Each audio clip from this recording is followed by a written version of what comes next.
Thank you for joining me today, Gary Zacharias with the Apologist Bookshelf. I'm taking another look at a book called Talking with Your Kids About Jesus, subtitled 30 Conversations Every Christian Parent Must Have. Author is Natasha Crain. I highly recommend these books. Frankly, I think they're great for adults. It doesn't have to be a parent. And so last time in a previous podcast, we talked about Is Jesus a Myth? And so I'm just going to kind of walk my way through this book, and I'll come back to it more than once because it's got so much good stuff in here. So chapter 2 is Jesus the Jewish Messiah? And a question is, well, did he claim to be the Messiah? Did he stand there and say, hey, look around, folks, you're looking at the Messiah? And it said it's a little complex, as Natasha Crain points out. The Old Testament doesn't really label which verses are talking about the Messiah. And actually, a number of verses could be, depending on how you interpret that. So some of the messianic expectations that the Jewish people had, either before Jesus or even during the time of Jesus, and certainly after the time of Jesus, they were highly diverse as far as their expectations. Some people thought the Messiah would be a priestly figure, helping people dealing with their sins and all.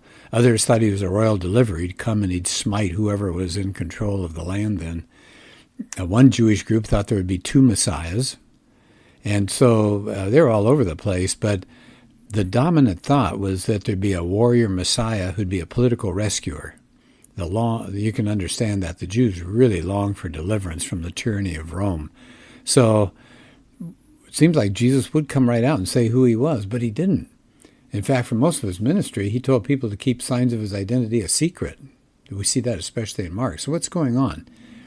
Well, she says, let's look at three important events that reveal how Jesus saw his identity. So here's the first of three. So we'll start with Mark 8:27 to 31.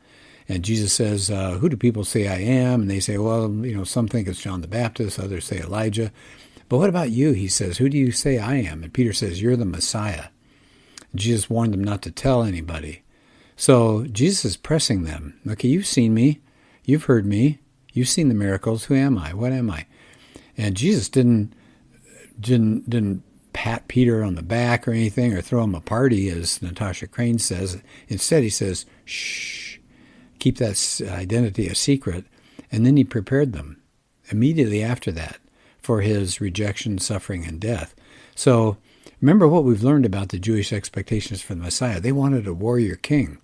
So he knew if he came out, or his disciples came out and said, this is the Messiah, that's a political claim to kingship in the minds of many, and that could have led to his premature execution. They didn't want a challenge to their authority, and that's why he starts talking about his suffering. That's not what his disciples were expecting for their Messiah, so he wanted to set them straight. He had to prepare them for something very, very different. So that's one of three that she says reveal things about how Jesus saw his identity. Here's the second part. It's called the triumphal entry. Now, this is the Sunday before Jesus' crucifixion. He comes in riding on a donkey, and the disciples spread their cloaks, and others spread cloaks and palm branches, and it's the way ancient cities used to honor high-ranking officials that would come into them. And it says in mimicking these entries, what was Jesus doing? He's making a social and political statement. It was a political challenge, more than the rest of his ministry had been. And it left Jesus open to the charge of claiming to be a king. We see that in John 12:13. So Jesus now, he knows his earthly life is about up, and he's willing to be more bold about who he is. And it says that was that event was alluding to a claim of royalty, not just any royalty. He is pulling out images from Zechariah 9:9, that Israel's future king would come riding on a donkey. That is a specific claim to messianic royalty. Here's the third place that Crain says Jesus reveals his identity, and it's the Jewish leadership that examines him once he is arrested and brought to the Jewish leadership. The high priest asks Jesus, are you the Messiah? That's in Matthew 26, Mark 14, Luke 22. And what does Jesus say? I am. And you will see the Son of Man sitting at the right hand of the Mighty One and coming on the clouds of heaven.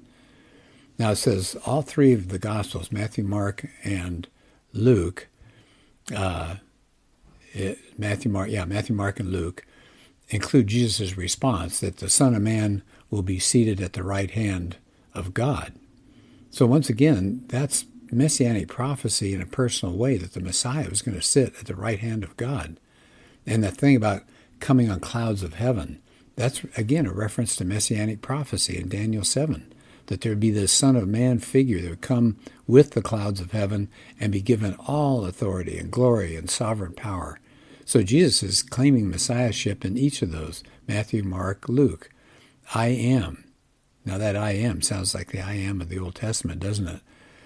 So these events, these three, are really important to see how Jesus claimed to be the Messiah. Well, okay, so anybody could claim to be the Messiah. So what about prophecies he fulfilled that he could not have arranged?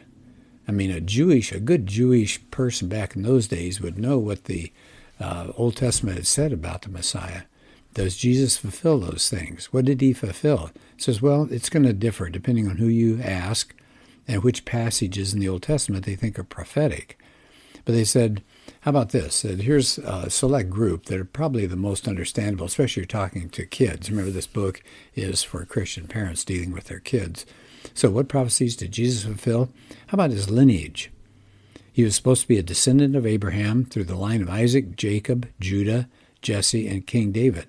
How do we know that? That's Genesis 12, Genesis 17, 49, and Numbers 24, Isaiah 11, Jeremiah 23. And when do we see the fulfillment? Matthew 1. How about the birth? Here's another thing that was in the Old Testament. It's supposed to be born of a virgin in Bethlehem. We get that in Isaiah 7, Micah 5.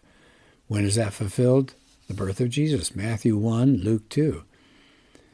Verses in the Old Testament said the Messiah would be a miracle worker, a healer of the blind, the deaf, lame, and mute. Isaiah 35, 42, 53. When was that fulfilled? Matthew 8, Matthew 11, Luke 7. And then the ministry. What's going to happen to the Messiah? Old Testament says he would be rejected by his people with great suffering. That's the famous Isaiah 53. When was that fulfilled? Luke 23, John 12. How about his death? Zechariah 11 and 13 says he would be betrayed by a friend for exactly 30 pieces of silver. When was that fulfilled? Matthew 26. Old Testament says he would be deserted by his disciples. Zechariah 13. We see that fulfilled in Matthew 26. He'd be mocked. That's Psalm 22. When was that fulfilled? Matthew 27. Hands and feet would be pierced. In Psalm 22, fulfilled Matthew 27. That there be lots cast for his garments, Psalm 22, fulfilled Matthew 27. His bones not being broken, Psalm 34, fulfilled John 19. Resurrection. He would be resurrected to God's right hand. We see that in Psalm 110, Isaiah 25. And so all of these things, they said if you just took one of them, maybe that would not be compelling that Jesus was the Messiah, but you put them together, and it says, as she says, look how small the probability of one person fulfilling all of these would be infinitely small, and only Jesus matches the profile. So the implication is that he was the promised Savior of the world, and that the Bible accurately told of his arrival hundreds of years before he was born. So then I like it at the end of each chapter she has key points. In this one she says, first of all, messianic expectations were diverse because they had different views of the Old Testament verses. There were three key events that demonstrated Jesus was claiming to be the Messiah. That's Peter's confession, the triumphal entry, and the examination by Jewish leadership. And then all these prophecies, you take them together, to have one person fulfill them is pretty amazing. So that's the chapter in here about talking with your kids about Jesus. And the question is, did he think he was the Messiah? Was he the Jewish Messiah? So maybe we have time. Let me do one more. Chapter 3, is Jesus God? Well, it says when you first look at the Bible, you might assume it doesn't claim. Jesus doesn't say anywhere that I am God. But somebody said the evidence for Jesus' deity might be using an acronym. I always like things like that, little memory devices. In this case, HANDS, H-A-N-D-S. So about Honors. Jesus shares the honors of God, and she's going to cover that in a minute.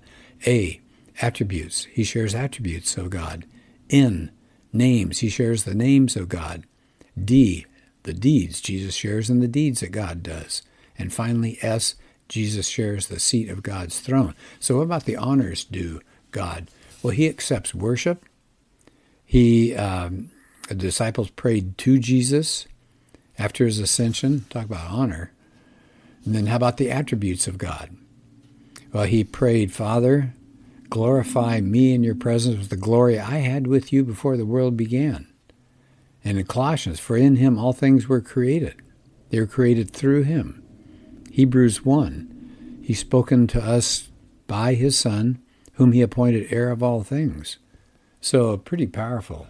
And he says in John, before Abraham was born, I am. So it sounds like he's taking attributes, including omnipotence. We see that in Ephesians 1, omnipresence, Mark 7, Luke 7, omniscience, Matthew 9, 11, 12, Mark 2, Luke 8. So he shares the attributes of God. So there's the H, there's the A. How about the N, the names of God? Well, in the New Testament, Jesus claims to be the bridegroom, even though the Old Testament says God is the bridegroom and husband of Israel. We see that in Isaiah 54 and 62. And then in the Old Testament uses the title of Savior to refer to God. So that's interesting, and it's applied to Jesus. He specifically references the Savior of the world, John 4, 1 John 4. Other names, he's called King of Kings and Lord of Lords. That's in Revelation. The name above all names, that's Philippians. The first and the last, Revelation 2. So there's the H-A-N. Here's the D. Jesus shares the deeds. He created all and sustains all. That's Acts 17, 1 Corinthians 8. He acts with God's authority and power, his miracle working. It says he will judge all. That says God is the sole judge in the Old Testament, Genesis 18, Psalm 7, 50, and 75. But Jesus says he's the judge. That's John 5. And then finally, S, Jesus shares the seat of God's throne. He's pictured as sitting on God's throne in Revelation. We see it in John 3, 13, 16, Acts 10, 1 Corinthians 15. Jesus is said to be exalted above all of God's heavenly court, like angels and other supernatural powers. Wow. So a lot of stuff in that chapter there. So there we go. H-A-N-D-S. Does Jesus think he's God? Is he God? He took the honors, H, honors due to God. He took the A, attributes of God. He kept the names of God for himself, the N, and then the D, he did the deeds that God does, and then the S, he's seated in God's throne. So I don't think there's a lot of doubt about that. Anyway, this is a great book, and we'll cover more later, things like, did Jesus really perform miracles? Were people more gullible back then as far as miracles go? How could Jesus be both God and man? And there are a lot of other things in here as well. There are a total of 30 conversations and 30 questions that are asked. So again, the book is called Talking with Your Kids About God. Natasha Crain has Talking with Your Kids About God, Keeping Your Kids on God's Side, and then this one, Talking to Your Kids About Jesus. So wonderful author. She's got a podcast. You would get a lot out of reading her material and listening to her. Excellent person. I'm so glad some wonderful women have gotten involved in apologetics as well. Well, thank you for being part of this podcast, and we'll do another one soon.